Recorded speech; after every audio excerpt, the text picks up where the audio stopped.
EBS에서 전화가 왔어요. 작가라고. 지금 그 코로나 때문에 이렇게 지역 서울에 제가 생각했던 건 뭐냐면 그 옛날 모습이 아직도 남아있는 곳이 있어요. 서울 그 중심가에도 그렇거든요. 그래서 거기서 봤더니 어떤 미래문화유산이라고 붙어 있는데 정말 신기했어요. 딱 들어갔는데 정말 우리 어렸을 적의 모습이 그대로 지금도 시장으로 펼쳐져 있는 곳이 있더라고요. 그게 인원시장이었어요. 깜짝 놀라서 그거를 그냥 이 영상을 다 담았어요. 이렇게. 그래서 보관을 했는데 EBS에서 특집으로 그거를 방송하고 싶었던 거예요. 과거와 있는 현재의 모습 이렇게 해서. 근데 지금은 전부 마스크를 쓰고 있으니까 옛날에 그 벗었던 모습이 하나도 없는 거잖아요. 그러니까 EBS 촬영을 들어갔는데 보니까 촬영할 수 있는 게 없는 거예요. 인터뷰를 따려고 해도 다 마스크 쓰고 이렇게 하니까 이게 그 화면이 안 나오는 거죠. 그래서 인터넷을 조사했는데 구글에 유튜브에 제가 영상을 올렸는데 그 영상을 딱 봤어요. EBS에서 이거다. 그래서 저한테 연락이 왔어요. 그거를 주시면 자기네가 방송으로 하겠다고 얘기를 하더라고요. 근데 이제 그 대신에 그대로 100%를 내보내는 건 아니고 자기네 그 폼에 맞게 이것도 편집하잖아요. 그러니까 편집용으로 주시라고 얘기를 하더라고요. 처음에는 EBS니까 저도 좀 봉사 차원에서 아무 생각 안 하고 오케이 했어요. 근데 제 친구 하나가 SBS 다니는 친구가 있어요. 그 친구가 한테 야, 나 EBS에서 이만해서 이런 게 왔다. 그랬더니 얼마 받냐? 이래. 그래서 그거 모르는데? 그래서 걔네들이 그 얘기를 안 하냐? 계약서 쓰자고 얘기 안 하냐? 그래서 그런 거 없이 그냥 얘기하길래 그냥 준다고 했지 나는 또 그랬더니 아이 바보 그러지 말고 전화 다시 하래. SBS에서는 이만 하니 그 계약서가 이만해서 당신 그 정도 되면 어느 정도 받는데 걔네는 EBS랑 다른 차원이니까 걔네한테는 걔네 나름대로 규칙이 있을 테니까 그거로 다시 얘기를 하셔야 되는 거 아니냐 이렇게만 얘기하라고 그러더라고요. 전화를 했어요. 그랬더니 자기가 그러면 윗선에 보고를 하고 다시 얘기하겠다 그러더니 뭐 하루 지났나요? 계약서가 딱 왔더라고요. 그리고 방송이 다 나간 다음에 이제 그 계산해서 돈을 입금하겠습니다. 통장 사본 주세요. 뭐 이렇게 오더라고요. 그래서 보냈어요.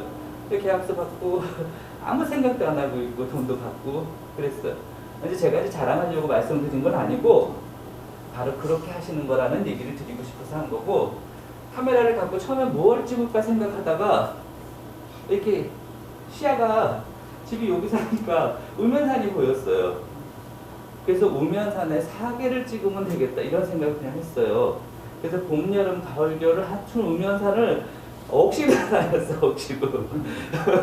그래서 우면산 다니다 보니까 이게 사당동까지 연결이 되고 사당동을 또 들어가니까 관악산까지 연결이 되고 갔다가 죽는 줄 알았잖아. 아무 생각 안 하고 물병도 가지도 않고요. 그냥 걸어가다 가니까 사당동까지 왔어요. 그래서 사당동에서 딱 끊어졌더라고요, 이게. 근데 거기서 둘레길 이렇게 딱 있는데 이 정도도 아무것도 없어요. 그래서 주변 사람들한테 아니 여기서 딱 끊어지면은 어떻게 가는 거냐, 왜 여기 둘레길 끊어졌냐 했더니 여기를 건너가시면 거기서부터 가나 이렇게 얘기를 하시더라고요. 그래서 그래 그럼 시작했으니까 가보지. 갔는데 세상에 시간이 어마어마하게 걸리더라고요. 관악산까지. 물도 아무것도 안 가져갔는데 나 죽겠더라고요 이게. 그래도 갔다 왔어요. 갔다 오니까 그 다음부터는 이렇게 가면 되겠다 해서 이제 그 다음부터 관악산까지 연결되는 이런 이야기들을 그냥 제가 쭉 쓰기 시작했어요. 삼행기도 지금 쓰고 이렇게 있는데, 그래서 요즘은 이제 쓰는 게 백대 명산이라고 해서 백대 명산을 쓰고 있거든요. 그러니까 그게 뭐냐면 자신이 좋으면 그렇게 조금씩 진행하다 보니까 그렇게 뻗어드는 가지가 보이더라는 거죠. 그래서 처음에 이제 그 우면산이었었고 두 번째 생각됐던 건 서울산이에요. 서울산. 서울에 사는 내가 무조건 다 가봐야지. 그래서 이제 도봉산부터 시작해갖고 북한산. 그래서 북한산에 요즘 딱 가면은 사람들이 길을 물어요. 그러면 또 어떡하겠어요. 해설위원이냐는 소리가 듣잖아요. 이렇게 가시면 어디로 가요. 다 설명하잖아요. 그게 저절로 그렇게 되더라고요. 그래서 그거를 이제 집어넣으니까 전부 영상으로 이제 이 액션캠을 가지고 하니까 영상으로 다 집어넣을 수 있는 데이터가 생기는 거예요. 그리고 그 데이터를 이용해서 뭐가 생기냐면 블로그는 글을 쓰잖아요. 블로그에다 글을 또 정보를 다 제공하는 거죠. 내가 들머리는 어디로 갔고요. 날머리는 어디로 했습니다. 시간은 총 몇 시간 걸렸고요. 내 코스는 어떻게 됩니다. 이렇게 가시고 싶으신 분은 어떻게 가시면 됩니다. 라고 이제 설명을 하고 그 중요 장면마다 사진 찍은 거 갖다 집어넣고 엮어내니까 어떻게 되겠어요, 사람들이? 북한산에서 오시고 싶은 분들은 당연히 이걸 한번 거쳐가시겠죠. 네. 그리고 내가 코스를 정하려고 할 때도 여기 다 이렇게 있네, 자세하게. 거기 들어와서 오늘은 내가 이 코스를 가봐야 되겠다, 저 코스를 가봐야 되겠다. 그러니까 이분들이 뭐를 해요? 전부 이웃을 하는 거죠, 계속. 그래서 가장 먼저 이웃했던 사람들이 사진이었어요. 사진 동호회처럼. 두 번째는 등산하시는 분들. 전문가부터 시작해서. 저는 전문가는 아니거든요. 근데 가보니까 정말 이야기가 많더라고요. 그 산행하면서 저 혼자 다니니까 카메라 들지 이거 들지 막 이렇게 가는데 이렇게 자꾸 뭘 물어요. 그 물다 보면 그 대답을 하다 보면은요, 재미난 이야기가 너무 많은 거예요. 쓸 이야기가. 이제 요즘 재밌게 느껴지는 건 뭐냐면 할아버지하고 손자랑 산행하는 모습이 엄청 많아요. 근데 세상에 이런 것처럼 아름다운 그림이 없어요. 도봉산을 갔는데 할아버지가 이제 초등학교 단 정도 된 것 같아요. 이 애를 꼬셔가지고 산을 데려온 것 같아요. 그러니까 뭐라고 꼬셨겠어요? 초등학교 다니는 애니까 걔가 좋아해야 할 뭔가를 이제 할아버지가 배낭에 진 거죠. 야, 집에서는 못 먹는 컵라면 할아버지가 따라오면은 저 정상에서 컵라면을 주마 이렇게 약속을 하셨나 봐요. 근데 힘들잖아요, 이게. 좀 가면 애가 할아버지 컵라면 언제 먹어? 제가 뒤에 따라가니까 그 말을 하더라고요. 그걸 들었어요. 저는 이제 걸음바니까 한참 가서 좀 잠깐 쉬었다가 이렇게 했는데 걔가 와요, 또. 그러니까 할아버지가 이제 그 힘들다 그러니까 거기서 다시 걔도 쉬었어요. 같이 할아버지랑 나란히 앉아있는데 할아버지한테 그러는 거예요. 너무 화가 나니까 얘가 힘들다 했는데 기획이 거기까지 온 거잖아요.